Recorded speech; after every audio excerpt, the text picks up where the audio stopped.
Hello everyone, welcome to AP teaching classes. मैं अरुणा चौधरी आप सभी का स्वागत करती हूँ।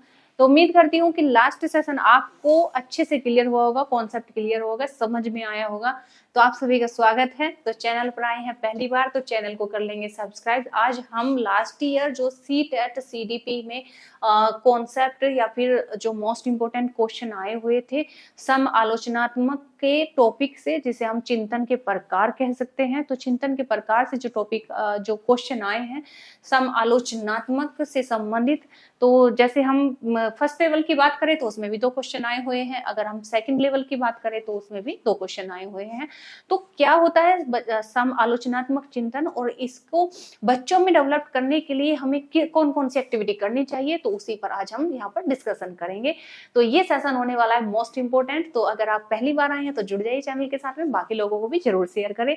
तो चलिए समझते हैं कि ये जो टॉपिक है सीडीपी का काफी इंपॉर्टेंट है। तो आलोचनात्मक कहो, देखिए सबसे पहले तो आपको ये क्लियर होना चाहिए माइंड में कि एक जो मतलब टर्म होता है, वर्ड होता है, उसको हम अलग अलग कितने नामों से बुला सकते हैं। और इंग्लिश में तो मोस्टली जो है उसके लिए एक ही तरह के टर्म यूज किया जाता है। तो इसमें भी वही बात है कि जो जिसे हम क्रिटिकल थिंकिंग कहते हैं, है ना, तो उसको हम कौन कौन से नामों से यहाँ पर जो है देखा जा सकता है। तो वह है आलोचनात्मक कहो, या फिर आप उसी को जो है सम आलोचनात्मक कहो मनोविज्ञान की भाषा में, साइकोलॉजी में, या फिर आप कहो इसे समीक्षात्मक। किसी भी तथ्य की समीक्षा करना, उस पर चर्चा करना, विचार विमर्श करना, तर्क वितर्क करना, विश्लेषण करना, यही जो है समीक्षा कहलाती है। यही जो है सम आलोचना कहलाती है, यही जो है आलोचना कहलाती है। इसी को हम विस्तृत रूप से समझते हैं डेस्क्रिप्टिवली। तो देखिए यहाँ पर जो है आलोचनात्मक, समालोचनात्मक, या फिर समीक्षात्मक, या फिर इंग्लिश में कहे क्रिटिकल थिंकिंग आखिरकार है क्या। तो देखिए सम आलोचनात्मक चिंतन का शाब्दिक अर्थ होता है किसी विषय वस्तु, कोई भी सब्जेक्ट है, कोई भी बात है, कोई भी समस्या है, कोई भी जो है विषय है। जैसे फॉर एग्जांपल अभी का हम विषय अगर हम लगा ले रिसेंट में कि जो है ग्लोबल वार्मिंग को कैसे रोका जाए, या फिर पानी के संरक्षण को कैसे जो है बढ़ावा दिया जाए। अगर रिसेंट के हम जो है तथ्य देखें तो इसी तरह का हम जो है बच्चों के सामने या फिर जो है एक समस्या रख देते हैं, एक टॉपिक रख देते हैं। तो किसी भी विषय वस्तु या फिर सब्जेक्ट पर उचित व्याख्या, विश्लेषण, मूल्यांकन और अनुमान द्वारा आलोचना के साथ में चिंतन करना ही सम आलोचनात्मक कहलाता है। यानी कि किसी भी बात पर, किसी भी समस्या पर, किसी भी विषय वस्तु पर सिर्फ एक पक्ष से नहीं सोचना है, बल्कि विभिन्न पक्षों से सोचना है। और जिसमें जो है उसके जो है मतलब पक्ष में भी तर्क होंगे, विपक्ष में भी तर्क होंगे, यानी कि बराबर सम आलोचना, यानी कि समान। पक्ष में भी सोचना, विपक्ष में भी सोचना, उसके लाभ के बारे में भी सोचना, उसकी हानि के बारे में भी सोचना, उसके दोष के बारे में भी सोचना, उसके गुण के बारे में भी सोचना। तो इस तरीके से जब हम किसी भी विषय के ऊपर सोचते हैं तो हम उसे इस तरीके से विश्लेषण करना, इस तरीके से तर्क देना, इस तरीके से चर्चा करना, इस तरीके से मूल्यांकन करना क्या कहलाता है, सम आलोचना कहलाता है। ठीक है, चलिए आगे मूव करते हैं, दूसरे शब्दों में इसे समझते हैं। तो दूसरे शब्दों की अगर बात करें तो किसी विषय वस्तु के अर्थ, अवधारणा, पक्ष विपक्ष, है ना, पक्ष विपक्ष, उसके गुण अवगुण आदि सभी पक्षों पर विचार करना ही सम आलोचनात्मक चिंतन कहलाता है। तो मैं उम्मीद करती हूँ कि आपको अच्छे से समझ में आ रहा होगा। ठीक, आगे मूव करते हैं, समझते हैं। अर्थात तथ्यों का वस्तुपरक विश्लेषण करते हुए कोई निर्णय लेना ही सम आलोचनात्मक चिंतन कहलाता है। जब हम समझ लेते हैं बच्चों, जब हम किसी भी समस्या को उसके अवगुण, उसके गुण, उस पे तर्क वितर्क, उसके दोष गुण, है ना, उसके पक्ष विपक्ष, सब तरह से उस पर विचार, सोच विचार कर लेते हैं, सब तरह से विश्लेषित कर लेते हैं, सब तरह से उसका मूल्यांकन कर लेते हैं। तो इस तरीके से किसी भी समस्या का समाधान करना, किसी भी वस्तु पर गंभीर रूप से सोचना ही जो है समालोचना कहलाएगा। चलिए आगे मूव करते हैं, समझते हैं इसे और दूसरे अन्य शब्दों में। इसके सबसे ज्यादा जो मोस्ट इंपोर्टेंट है आपको समझने हैं कि इसके अनिवार्य तत्व कौन कौन से होते हैं। देखिए, अगर हमें बच्चों में समालोचनात्मक चिंतन का विकास करना है, उन्हें समालोचक बनाना है, यानी वो रूढ़िबद्ध तरीके से ना सोचे, वो पारंपरिक तरीके से ना सोचे, जैसे पारंपरिक तरीके से अगर मैं एक ऐसा मतलब आपको जीवंत एग्जांपल दे रही हूँ, जैसे अगर दिल्ली में प्रदूषण बढ़ता है खासकर इन दिनों में सर्दियों में, तो वो एक ही बहाना जो है पारंपरिक जो उनका बना हुआ है कि हरियाणा में क्या होती है, पुराली फूंकी जाती है, ठीक है, तो वो उसको एक मतलब अपना दीवार या फिर कह सकते हैं ढाल बना के उसको जो बहाना बना के जो है खड़ा कर देते हैं, जबकि ऐसा नहीं है। उसके पीछे के तथ्य को पर अगर विश्लेषण किया जाए, चर्चा की जाए, तर्क और वितर्क में पक्ष रखे जाए, मूल्यांकन किया जाए, विश्लेषित किया जाए, तो उसके बहुत और अन्य कारण है जिन पर चर्चा की ही नहीं जाती, जिन पर जो है विचार विमर्श किए ही नहीं जाते। ठीक उसी तरीके से अगर बच्चे फेल हो जाते हैं परीक्षा में तो क्या कहा जाता है, वो पारंपरिक जो एक बना हुआ है विचार, वो ये कहा जाता है कि इस स्कूल में पढ़ाई अच्छे से नहीं होती है। तो इस जो बच्चे भी आगे जो समाज में जैसे बहुत सी अवधारणाओं से जो है वो कह सकते हैं ग्रसित हो जाते हैं, पारंपरिक रूढ़िवादी धारणाओं से ग्रसित हो जाते हैं, तो वो मतलब पारंपरिक तरीके से ना सोचे, रूढ़िबद्ध तरीके से ना सोचे, सभी तरह से विचार करे। तो जरूरी ये होता है कि बच्चों में इस तरह के विचार, इस तरह के चिंतन हम विकसित कर पाए। तो जरूरी ये है कि जब हम इस तरह की लर्निंग उन्हें करा रहे हैं तो उस पाठ्यक्रम में हमें कौन कौन सी बातों का ध्यान रखना चाहिए। पहला यहाँ पर प्रासंज्ञान, दूसरा विश्लेषण, मनन, वैज्ञानिक दृष्टिकोण।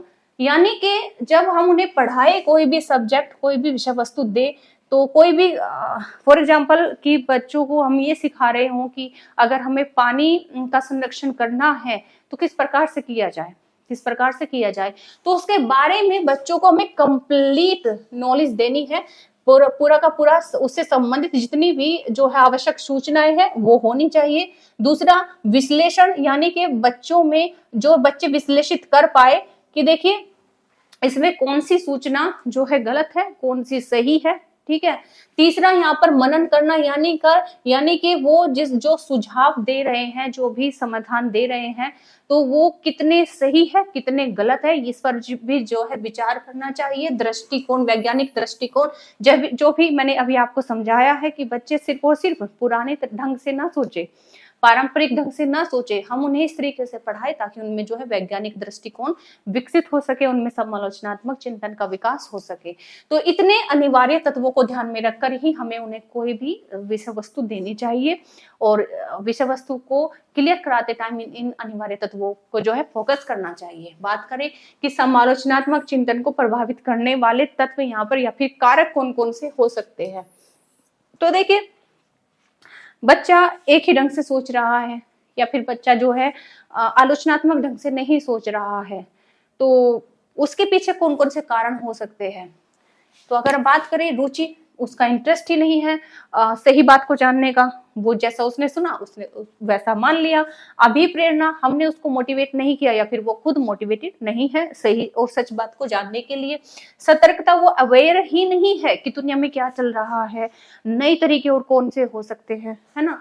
और लचीलापन, फ्लेक्सिबिलिटी नहीं, उसको तो एक ही तरीके से सोचना है, रूढ़िबद्ध तरीके से सोचना है, ठीक है। उसको मतलब नए तरीके से या फिर जो है जिसमें हम कह सकते हैं ना कि एडजस्टमेंट हम हर एक चीज में जैसे ढूंढते हैं, तो इसका क्या बीच का रास्ता क्या है, तो वो उस तरीके से नहीं सोचता। दूसरा यहाँ पर फिफ्थ है कि बुद्धि की श्रेष्ठता, ये भी एक अनिवार्य कारक होता है। कहने का मतलब यही है कि जो श्रेष्ठ बुद्धि वाला होता है वो उसमें नवीन विचारों का उद्गम होता रहता है, वो नवीन ढंग से सोचता है चीजों को। और जो बच्चा सामान्य बुद्धि या फिर जो कह सकते हैं सामान्य से औसत से नीचे की बुद्धि का होता है, जिसका आईक्यू लेवल उतना अच्छा नहीं होता है, तो वो भी ये भी कारक बहुत ज्यादा अपना रोल दिखाता है कि वो नए विचारों को नहीं सोच पाता है और आलोचनात्मक ढंग से वो सोच ही नहीं पाता है कि इसमें और क्या नया हो सकता है। ठीक, सुझावों की ग्रहणशीलता, आपको किसी ने कुछ बात बोली, आपको किसी ने कोई भी सजेशन दिया, ठीक है, तो एक बच्चे ने ग्रहण कर लिया, दूसरे ने नहीं किया, तो इससे भी जो है उसका समालोचनात्मक तरीके से सोचना प्रभावित जरूर होगा। पूर्वाग्रह, आपने सिर्फ और सिर्फ पुरानी बातों को आप पकड़े बैठे हैं, नई बातों को आप सुन ही नहीं रहे हो, उस पर विचार ही नहीं करना चाहते हो, तो आप आलोचनात्मक ढंग से सोच ही नहीं पाओगे। तत्परता, जरूरी है कि आप नई नई चीजों को जानो, आप अवेयर रहो, आप तत्पर रहो। संवेग, आप इमोशनल, मतलब आप तो सिर्फ और सिर्फ जो है हमेशा मतलब निराश रहते हो, उदास रहते हो, एक्टिव नहीं रहते हो, तो इस वजह से भी आप जो कह सकते हैं कि नई चीजों को जानने से पीछे रह जाते हैं और अपडेटेड आप नहीं रह पाते हैं, या फिर आप समालोचनात्मक यानी अपने दिमाग का प्रॉपर इस्तेमाल नहीं कर पाते हैं, समालोचनात्मक चिंतन नहीं कर पाते हैं। तो जब बच्चे जो होते हैं कि यहाँ पर समालोचनात्मक चिंतन को जो कारक प्रभावित करते हैं तो वो निम्नलिखित है, आपने देख लिया, समझ लिया। तो ये सभी कारक बच्चे के समालोचनात्मक ढंग से सोचने को प्रभावित करते हैं। तो ये भी एक इंपॉर्टेंट टर्म था। अब आगे मूव करते हैं, समझते हैं। देखिए, आप एक टीचर हैं, आपके हाथों में बहुत से बच्चों का जो है भविष्य है, तो आप यही चाहोगे कि मेरी क्लास में या फिर मेरे सामने जो पढ़ा हुआ बच्चा है वो आगे जाकर भविष्य में समाज में आ रही चुनौतियों का सामना कर पाए, उन्हें समझ पाए, उनका विश्लेषण किस तरीके से करना है, उनका समाधान किस तरीके से करना है, उसमें ये गुण मैं विकसित करने में सक्षम हो जाऊं। तो मुझे इस तरीके से बच्चों को जो है पढ़ाना है। तो उसके लिए आप क्या करें?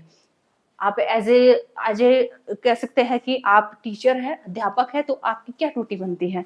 तो देखिए, आपके जो भी जिस तरह के भी बच्चों को पढ़ा रहे हैं, तो सबसे पहला आपका जो है दायित्व बनता है कि किसी भी मुद्दे पर बच्चों को वाद प्रतिवाद के लिए प्रोत्साहित आपको करना है। ठीक है। दूसरी आपकी ड्यूटी बनती है, दूसरा आपका दायित्व बनता है कि अगर आप चाहते हैं कि आपके बच्चे में समालोचनात्मक चिंतन का विकास हो, तो आपका क्या कर्तव्य बनता है कि बच्चों के मध्य ऐसी परिस्थितियों को उत्पन्न करना है जिससे वह मतभेदों को सुलझा सके। यानी कि एक पक्ष मेरा है, दूसरा पक्ष सामने वाले दूसरे बच्चे ने कोई मत दिया है, मेरे मत उसके मत से बिल्कुल भिन्न है, तो वो जो मतभेद होता है तो उसको किस प्रकार से सुलझाया जाए। ठीक है, कुछ मत पक्ष में आएंगे तो कुछ मत विपक्ष में आएंगे।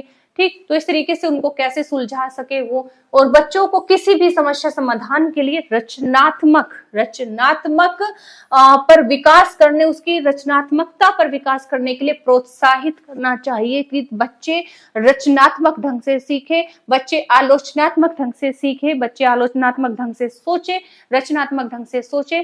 ठीक, वो मतलब नए नए तरीकों पर बात करें। भारत में शिक्षा अधिगम का जो प्राथमिक लक्ष्य यहाँ पर होना चाहिए, तो बच्चों में ऐसा विकास करना जिससे कि वह समालोचनात्मक चिंतन को बढ़ावा दे सके।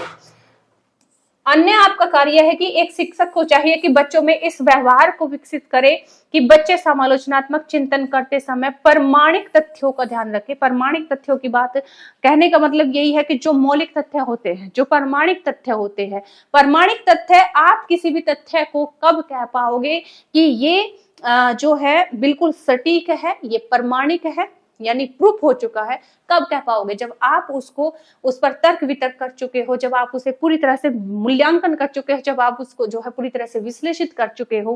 ठीक, आप उसे कंप्लीटली जो है एनालिसिस कर चुके हो, तो तब आप प्रूव कर पाओगे ना कि कोई भी तथ्य कितना प्रामाणिक है, कितना सच है और कितना झूठ है, हम उससे कितना मतलब सही माने, कितना गलत माने, तब आप जो है प्रमाणित कर पाओगे। तो इस तरीके से एक बच्चे में समालोचनात्मक चिंतन या फिर रचनात्मक चिंतन का विकास करने के लिए आपके इतने दायित्व बनते हैं। तो एज ए टीचर आपको ये कार्य अपने विद्यालय में, अपनी कक्षा में कराने चाहिए। तो उम्मीद करती हूँ कॉन्सेप्ट आपको क्लियर हुआ होगा। इसी से संबंधित जो क्वेश्चन आए हुए हैं, लास्ट अभी जो एग्जाम हुआ था 2023 में अगस्त में, तो वहीं से रिसेंट के जो क्वेश्चन हमने यहाँ पर ऐड किए हैं, तो यही मतलब आप यहाँ पर जो है इनको सोल्व करेंगे। तो आई होप आप जो है कॉन्सेप्ट आपको क्लियर हुआ होगा, तो आप जो है क्वेश्चन को भी डील अच्छे से कर पाओगे। तो पहला क्वेश्चन है आपके सामने कि निम्नलिखित में से अधिगम का प्राथमिक लक्ष्य कौन सा होना चाहिए? अगर आप उनको लर्निंग करा रहे हैं, अगर आप उनको अधिगम करा रहे हैं, तो एज ए टीचर आपकी फर्स्ट ड्यूटी क्या होनी चाहिए? तो फर्स्ट ड्यूटी क्या होनी चाहिए कि बच्चों में समालोचनात्मक चिंतन का विकास करना, या फिर समकक्षियों के साथ प्रतिस्पर्धा, या फिर तथ्यों को रटना, या फिर यंत्रवत याद करने के पूर्वाभ्यास में उत्कृष्ट। तो देखिए, अभी हमने जैसे कि कॉन्सेप्ट को भी समझा है, और वैसे भी इसका आंसर सटीक जो होगा वो होगा फर्स्ट ऑप्शन। वो इसलिए क्योंकि हमारा जो है पहली ड्यूटी यही बनती है कि हम बच्चों में इस तरीके की एक्टिविटी कराए जिससे कि बच्चों में समालोचनात्मक चिंतन का विकास हो पाए, ना कि प्रतिस्पर्धा। प्रतिस्पर्धा यानी कि हमें उनमें कॉम्पिटिशन नहीं, बिल्कुल नहीं कराना है, वो एक नेगेटिव सेंस में जाएगा। ठीक है। हमें बच्चों को ऐसे बिल्कुल भी तथ्यों को नहीं रटवाना है जिससे बच्चे रट्टू तोता बन जाए और वो सही और गलत का फर्क ना जान पाए, वो विश्लेषण करना ना जानते हो, वो जो है मूल्यांकन करना ना जानते हो। तो इस तरह से हमें अधिगम नहीं कराना है, ना ही हमें उनको याद करने पर जोर देना है, ठीक है। तो ये क्वेश्चन का हमारा आंसर होगा फर्स्ट। नेक्स्ट यहाँ पर मूव करेंगे, समझते हैं नेक्स्ट क्वेश्चन जो कि सेकंड लेवल में आपका लेवल 2 में आया हुआ है अगस्त 2023 के क्वेश्चन पेपर में। तो ये भी इंपॉर्टेंट है क्वेश्चन, यहाँ पर आपके सामने है। कथन का ये क्वेश्चन है, इस बार मोस्टली जो है कथन से संबंधित क्वेश्चन आए हुए हैं। तो ये भी जो है कथन का है, यहाँ पर आप कथन पढ़ेंगे और उसके बारे में कारण बताएंगे कि सही है या फिर गलत है। तो देखिए पहले कथन पढ़ लेते हैं। कथन क्या है कि शिक्षार्थियों के बीच समालोचनात्मक चिंतन को सुगम बनाने के लिए शिक्षकों को उन्हें विविध परिस्थितियों और विभिन्न दृष्टिकोणों से अवगत कराना चाहिए। बिल्कुल सही बात है। अभी हमने यहाँ पर यही तो समझा है कि सिर्फ एक पक्ष पर सोचना नहीं है, हमें उन्हें जो है इस तरह की एक्टिविटी करानी है, इस तरह का अधिगम कराना है कि वो विभिन्न दृष्टिकोणों से सोच पाए। बात करें कि ये कितना सही है। जब विद्यार्थी विविध मतभेदों के बीच बातचीत में संलग्न होते हैं तो वे समालोचनात्मक और रचनात्मक रूप से सोचने की अपनी क्षमताओं को सीखते और समृद्ध करते हैं। बिल्कुल सही है, तर्क भी सही है, यहाँ पर जो है कथन जो दिया गया है कथन भी सही है और उसके पक्ष में जो कारण दिया गया है वो भी एकदम सही है। तो हमारा ए और आर दोनों सही होना चाहिए, ठीक है। यहाँ पर ऑप्शन जो होगा वो होगा ऑप्शन नंबर 4, ठीक, सही हुआ दोनों। यहाँ पर आगे मूव करते हैं। उम्मीद करती हूँ क्वेश्चन आपको क्लियर हुआ होगा, समझ में आया होगा। नेक्स्ट क्वेश्चन है यहाँ पर जो है ये भी प्रीवियस ही लिया गया हुआ है, रिसेंट का क्वेश्चन है कि निम्नलिखित में से कौन सा पर्सन बच्चों के समालोचनात्मक व रचनात्मक चिंतन को बढ़ावा देता है। यहाँ पर ऑप्शन है आपके सामने। देखिए जब बच्चे सिर्फ इतना उनसे हम उनसे बोले कि सीधे सीधे जब उनसे पूछे क्या और क्या के जब हम सवाल पूछते हैं क्या, तो वो सीधे अपना आंसर बनाकर दे देते हैं, ठीक। अभी हम इस पूरे कॉन्सेप्ट को समझेंगे। देखिए यहाँ पर क्या है, पहला जो ऑप्शन है वो है पानी के बचाव के लिए सबसे अच्छा तरीका कौन सा हो सकता है और क्यों, ठीक। दूसरा है आपके देश में कुल कितने राज्य हो और कुल कितनी राजधानियां हैं।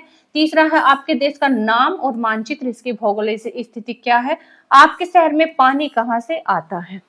अगर हम इसकी बात करें कि पानी कहाँ से आता है तो सीधा सवाल जहां से भी जो जवाब बनता है वो आपको बता देंगे, ठीक है। अगर आपके देश का नाम पूछे और मानचित्र पर उसकी स्थिति पूछे तो वो भी बच्चे जो है सीधे याद करके आएंगे और बता देंगे, ठीक। अगर ये पूछे कि देश में कुल कितने राज्य है और कुल कितनी राजधानियां, तो याद करने वाली बात है, याद करेंगे और सटीक आपको जो है डायरेक्ट आंसर दे देंगे। लेकिन अगर उनसे ये पूछ लिया जाए कि पानी के बचाव के लिए सबसे अच्छा तरीका कौन सा हो सकता है और क्यों, जब ये क्यों और कैसे के क्वेश्चन बच्चे से पूछे जाते हैं ना, क्यों और कैसे कैसे है ना, और साथ ही में किस लिए, जब इस तरीके से इस तरह के क्वेश्चन बच्चों से पूछे जाते हैं तो वो सोचने पर मजबूर हो जाते हैं। और यही वो तरीका है कि हमें बच्चों में समालोचनात्मक या फिर रचनात्मक चिंतन विकसित करना है। तो हमें इस तरह से जो है उनसे क्वेश्चन पूछने चाहिए, क्यों, कैसे और किस लिए। अगर ये पूछे कि भारत की राजधानी कहाँ है या फिर क्या है, तो सीधा आंसर है दिल्ली है। लेकिन भारत की राजधानी दिल्ली है तो क्यों है या फिर वो कैसे बनी, तो सोचने पर मजबूर हो जाएंगे, ठीक है, ठीक। तो यहाँ पर भी जो है सीधे इसी तरीके से क्वेश्चन पूछा गया है और आई होप आप ये समझ गए होंगे। नेक्स्ट यहाँ पर समझते हैं नेक्स्ट क्वेश्चन। समालोचनात्मक चिंतन में प्रमाण की क्या भूमिका होती है। प्रमाण वही मतलब मैंने आपको जो प्रमाणिक तथ्यों पर जो बात की, यानी कि किसी बिंदु के किसी भी समस्या के बारे में तर्क या वितर्क में अपने विचार देने से पहले ये भी जरूरी है कि वो कितना प्रमाणिक है, ये भी जांच लेना पहले जरूरी है कि वह कितना प्रमाणिक है। तो प्रमाण का यहाँ पर क्या रोल होता है समालोचनात्मक चिंतन में। प्रमाण का तार्किक और सुनियोजित रूप से मूल्यांकन किया जाना चाहिए, या फिर समालोचनात्मक चिंतन के लिए प्रमाण अप्रासंगिक है, यानी कि अनिवार्य ही नहीं है। ठीक, उसकी कोई जरूरत नहीं है। या फिर व्यक्तिगत राय के पक्ष में प्रमाण की उपेक्षा यानी कि उसको नेग्लेक्ट कर देना चाहिए, या फिर प्रमाण को बिना विश्लेषण के स्वीकार किया जाना चाहिए। अगर हम बच्चों में समालोचनात्मक चिंतन को विकसित करना चाहते हैं तो देखिए विश्लेषण को तो हम नहीं हटा सकते ना, और किसी भी पक्ष में चाहे वो उसके मतलब पक्ष में हो या फिर विपक्ष में हो, तो प्रमाण की या फिर जो सूचनाएं हमने इकट्ठी की है हम उनकी उपेक्षा नहीं कर सकते। अप्रासंगिक तो वो बिल्कुल नहीं है, है ना, वो तो जरूरी एक पक्ष है, वो तो एक अनिवार्य है। तो प्रमाण का अपने आप में ये रूल है, यानी किसी भी तथ्य को अगर हम प्रमाणित करते हैं सूचनाओं के माध्यम से, विश्लेषण के माध्यम से, मूल्यांकन के माध्यम से, तो वो क्यों करते हैं? ताकि उसकी सटीकता हम जो है निर्धारित कर पाए। तो प्रमाण का तार्किक और सुनियोजित रूप से मूल्यांकन किया जाना चाहिए। ठीक है, तो यहाँ हमने समझे हैं पूरे को पूरे समालोचनात्मक या फिर समीक्षात्मक चिंतन को हमने अच्छे से डेस्क्रिप्टिव भी समझा है, विश्लेषित किया है, मूल्यांकन किया है। आपके सामने प्रमाणित रूप में हमने जो है क्वेश्चन भी जो है यहाँ पर जो है डिस्कस किए हैं। तो उम्मीद करती हूँ हर एक का आंसर आपने अच्छे से लिया होगा, समझा होगा। तो ये लास्ट ईयर आए हुए क्वेश्चन है, तो इसमें कोई आपको ये भी नहीं है कि मतलब कहीं से बनाए हुए फॉर्मेटेड क्वेश्चन है, नहीं, ऐसा कुछ नहीं है। तो आई होप आपको पूरा कॉन्सेप्ट क्लियर हुआ होगा, तो आप इसे अच्छे से समझे। बाकी लोगों को भी जरूर शेयर करें। कोई भी कमेंट हो तो इससे संबंधित जरूर जो है कमेंट बॉक्स में अपना कमेंट करें। तो लाइक शेयर सब्सक्राइब करना बिल्कुल मत भूलें। मिलते हैं नेक्स्ट क्लास में, तब तक के लिए thank you, take care, bye bye.